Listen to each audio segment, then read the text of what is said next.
Allez, bonjour à tous, bienvenue dans cette nouvelle émission sur Mira Station. Et bien aujourd'hui, nous sommes comme tous les mercredis matins, et oui, à 10h avec les unicités, les oranges mécaniques.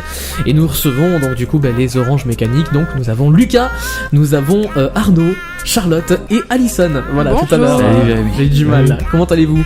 Ça va super bien. Ça va et toi ? Eh ben ça va. Et puis évidemment, on peut pas simplement se contenter des unicités et des oranges mécaniques, puisqu'on est avec Patrick Faure, notre pilote de drone. Comment vas-tu ? Très très bien, Jérémy. Eh ben voilà, c'est super. Alors Lucas, je te laisse faire donc du coup ton intro. C'est parti, c'est à toi. Alors, bonjour d'abord. Merci d'être venu et d'avoir accepté notre invitation. Seconde fois, puisqu'on vous a déjà interviewé une première fois avec une caméra. Du coup, les questions sont à peu près les mêmes. Cette fois, vous aurez eu l'occasion de les travailler. Et on va rien couper. Oh si, vous les avez travaillés, si. Et du coup, la question toute simple, c'est quelle a été votre carrière ? Qu'est-ce qui a fait que vous êtes actuellement pilote de drone ? Voilà, donc bonjour Lucas. Donc ce qui a fait que je suis devenu pilote de drone, c'est déjà une longue carrière de pilote avion, qui a commencé à partir de 14 ans, sur l'aéroclub de Eyguières, où j'ai pu passer mes brevets de pilote privé, où je suis devenu instructeur sur avion, et ensuite j'ai embrassé un peu une carrière de militaire, donc ce qui m'a permis aussi de voler avec des avions d'exception pendant quelques années. Et après cette carrière, je me suis lancé dans le drone, car on sait que le drone c'est une machine fabuleuse qui permet de faire plein de belles choses. Et donc j'ai commencé par étudier le drone, passer des diplômes, et donc commencer à évoluer. Et ce qui m'a mené à rencontrer plein de belles personnes qui m'ont permis de me conforter dans le fait que le drone avait un avenir. L'avenir du drone, ça passe d'abord par des associations. J'imagine que vous faites partie d'une asso. Est-ce que vous pouvez nous en parler un peu ? Oui, il est vrai que Sud Drone System, que j'ai créé, a été une association au départ, et c'était un peu pour tester un peu la faisabilité, la réalité de ce secteur, ce qui m'a permis aussi de voir qu'aujourd'hui il était possible de pouvoir développer de par les secteurs d'activité qui sont intéressés aujourd'hui par cette machine, par cet outil, et qui me permettent aujourd'hui de pouvoir passer en société, et de pouvoir toucher un autre public. D'accord, alors du coup, avec Sud Drone System, qui est donc une société depuis 3 semaines. Oui, depuis très peu de temps, oui. Vous touchez quel secteur d'activité ? Vous faites dans le bâtiment, le spectacle, vous faites dans quoi ? Alors aujourd'hui on peut toucher à tous les secteurs, le secteur industriel, entre autres les entreprises, les industries surtout, voilà. Les industries dans la pétrochimie, car le drone aujourd'hui est capable de pouvoir évoluer dans la pétrochimie, entre autres avec des caméras thermiques, qui permettent de calculer et de visualiser les déperditions et de pouvoir anticiper sur des futurs travaux, les arrêts d'usine, de pouvoir aussi travailler dans le bâtiment et entre autres la rénovation urbaine, qui était malheureusement quelque chose de plus en plus présent avec l'écologie, parce qu'on cherche vraiment à faire aujourd'hui, à préserver la planète.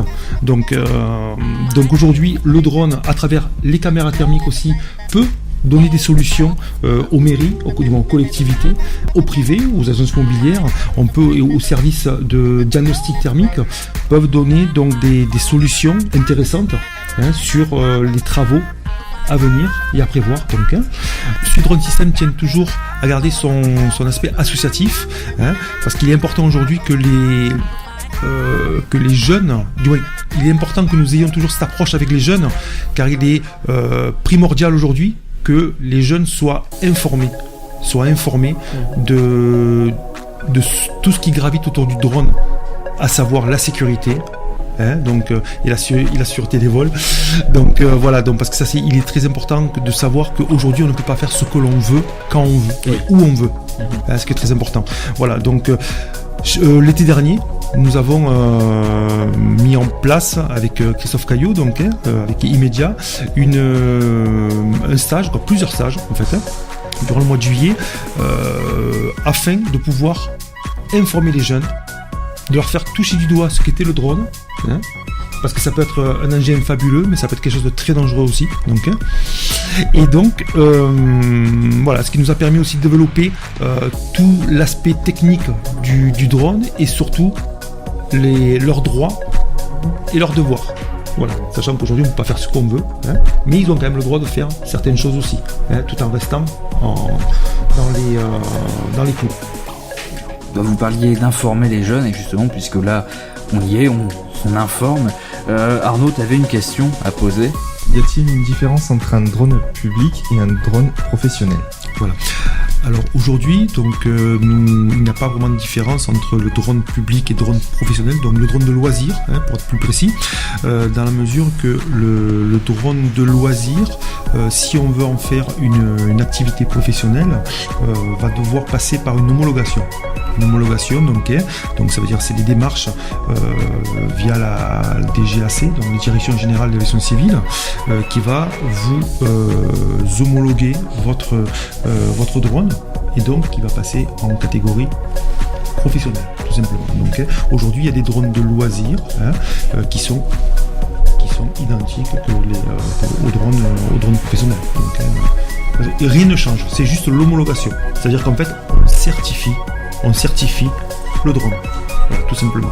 Oui, du coup on peut pas aller où on veut non plus avec un drone de loisir, et on peut pas l'emmener voler au-dessus de n'importe quoi. Non, aujourd'hui, non. Alors un drone professionnel, on peut s'autoriser certaines choses. Pourquoi ? Parce que on va faire appel à des demandes qui vont s'adresser à la préfecture, des demandes qui vont s'adresser au service militaire, au service des armées, donc entre autres les bases aériennes. Voilà, sachant que et ce qui nous permet d'avoir une possibilité de vol beaucoup plus importante. Sachant qu'aujourd'hui, un drone de loisir qui n'est pas homologué va être énormément restreint. Voilà. Donc, et ce qui permet malheureusement de ne pas pouvoir voler où on veut. Et ça, souvent, ça se situe pas plus loin que son jardin ou sur, on va dire, un terrain privé, un champ privé. Donc, D'accord. Toi aussi, tu avais une question à poser. Récemment, tu parlais tout à l'heure des diplômes. Est-ce qu'il y a un diplôme particulier pour devenir pilote de drone ?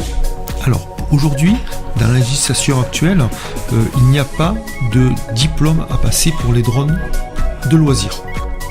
Mais je pense que ça va changer rapidement, dans la mesure qu'il est important que les pilotes de drones de loisirs aient quand même un minimum de formation, en termes surtout de sécurité.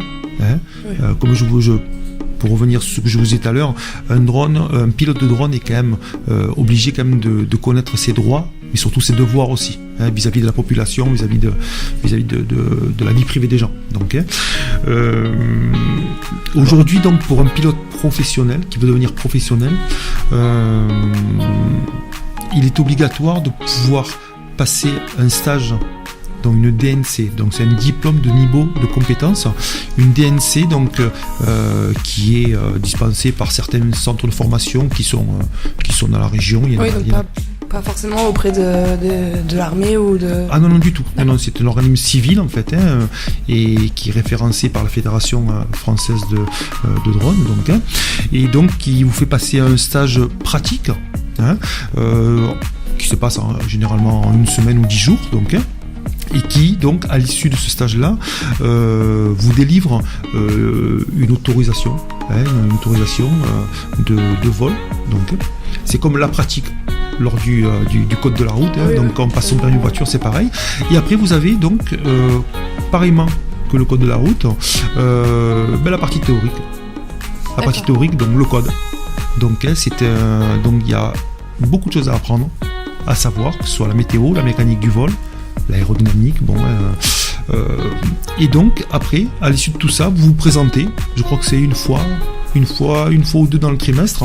Il y a des sessions à Marignane, donc au district de Marignane, donc sur l'aéroport, et où vous passez cet examen avec un certain nombre de fautes. Donc vous avez, je crois, une 40aine de questions et vous devez répondre. Je crois que vous avez 3 fautes, 3 ou 4 fautes.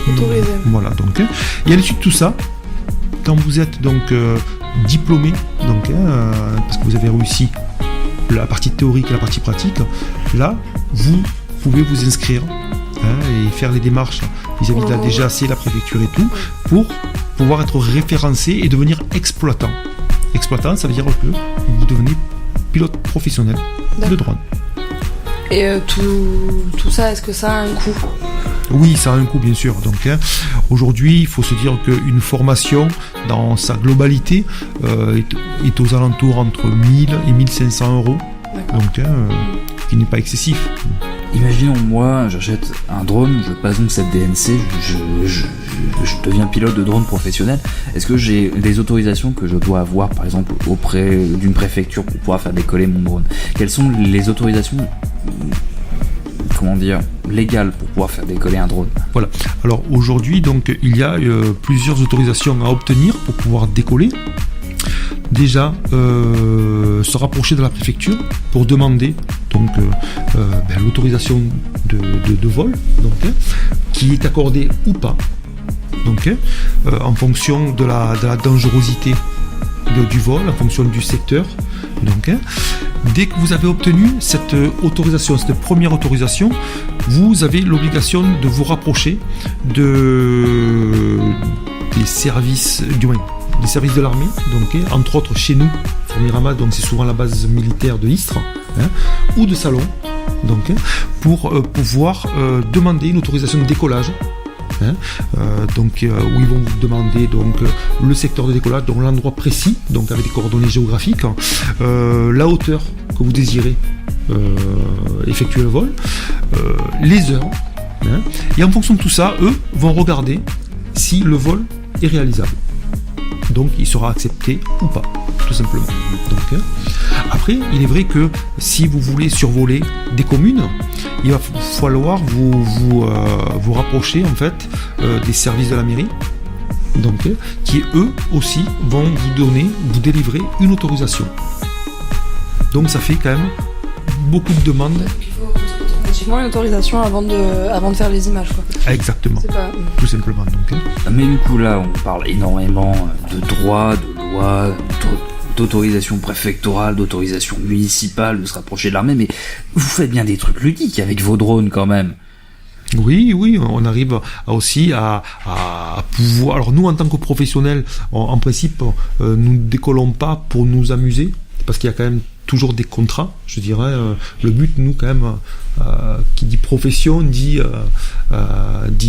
contrat. Donc, moi, il ne m'arrive pas de pouvoir décoller pour m'amuser. Donc, automatiquement, le loisir est mis vraiment de côté. Vous n'organisez pas des activités avec Vous faites prise pas en de main, course de drone, ou d'apprendre Non, dans aujourd'hui, des écoles, auprès d'écoles ou auprès non, alors aujourd'hui, non, ce n'est pas, c'est pas encore notre, du moins, on ne s'est pas encore penché sur ce secteur-là, ce qui ne serait tardé. Donc, parce qu'aujourd'hui, la formation fait partie aussi des projections de Drone System. Donc, bon, comme je vous ai dit tout à l'heure, nous avons organisé l'été dernier donc cette initiation auprès d'une quinzaine ou vingtaine de jeunes, donc pour leur montrer ce qu'était le drone en fait. Voilà, mais sinon, il est vrai que pour l'année 2018, courant 2019, je pense que Drone System va développer le côté formation. Mais ça reste du projet pour le moment. Vous parliez de votre passion pour l'image aussi, qui vous a donc mené à être pilote de drone. Est-ce que vous pouvez nous parler un petit peu plus des différentes résolutions que vous utilisez ? Vous faites du 4K, ça j'en suis certain. Est-ce que vous faites autre chose ? Mais aujourd'hui, c'est vrai que pour des besoins bien précis, en fonction des commandes, nous utilisons le 4K, nous avons utilisé la haute définition aussi, qui est très bien, qui est un mode très bien, qui est un mode très intéressant, je veux dire. Et aussi, nous pouvons aussi filmer donc en slow motion, ça veut dire en 120 images par seconde, donc c'est du ralenti tout simplement. Donc, ce qui permet, en fonction des demandes, d'avoir des plans beaucoup plus artistique. D'accord. Donc le côté spectacle dans un sens. Et du coup, est-ce que vous avez des conseils à donner à quelqu'un qui voudrait se mettre au drone, qui voudrait vraiment en faire sa profession ? Alors le seul conseil que je pourrais donner à une personne qui voudrait aujourd'hui se lancer dans le drone, c'est de bien étudier le marché et surtout qu'il définisse vraiment, en fonction de son matériel, ce qu'il est capable de faire et ce qu'il veut faire. car aujourd'hui on peut tout faire, parce que souvent les gens font tout et n'importe quoi.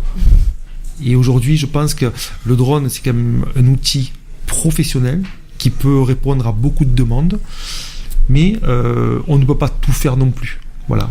Le but aujourd'hui c'est de pouvoir se spécialiser. Voilà.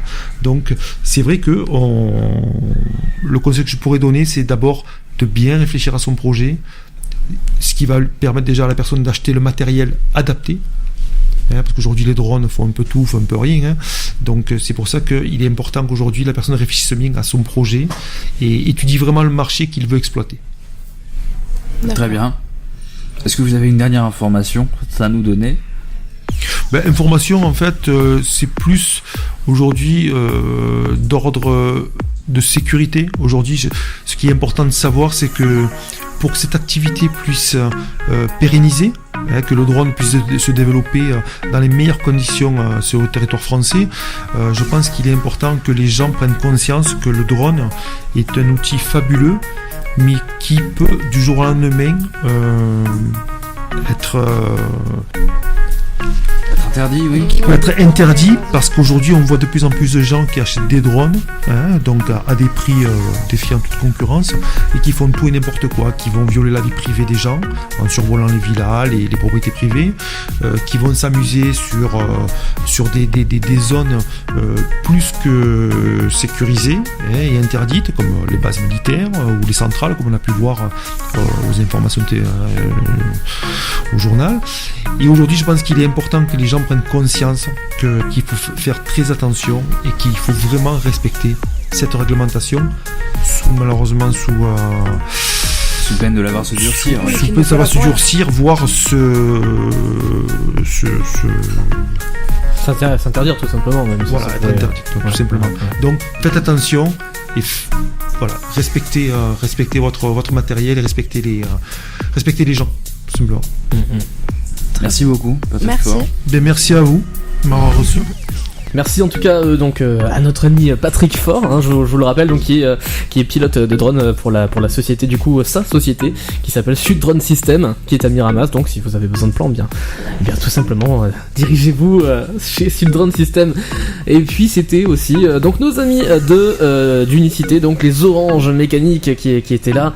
Qu'est-ce que vous en avez tiré, vous ? Est-ce que pour vous c'était instructif ces recommandations ? Très intéressant. Très intéressant. Voilà. Est-ce que vous allez prendre un drone et survoler une centrale nucléaire maintenant ? Alors évidemment, parce que ça m'intéresse de survoler pareil. des centrales nucléaires et de faire un petit séjour en prison, ça me tente. J'aime bien la prison. Tout simplement, tu peux prendre un drone et voler au-dessus de la prison, comme ça tu es direct en fait, tu vois, il y a un circuit court et ça sera plus simple. Je pourrais savoir direct où je vais mettre les pieds, c'est bien. Nickel. Bon, en tout cas, merci beaucoup, merci à tous, et puis du coup à mercredi prochain pour la prochaine émission des Oranges Mécaniques. Ciao. Au revoir. Au revoir.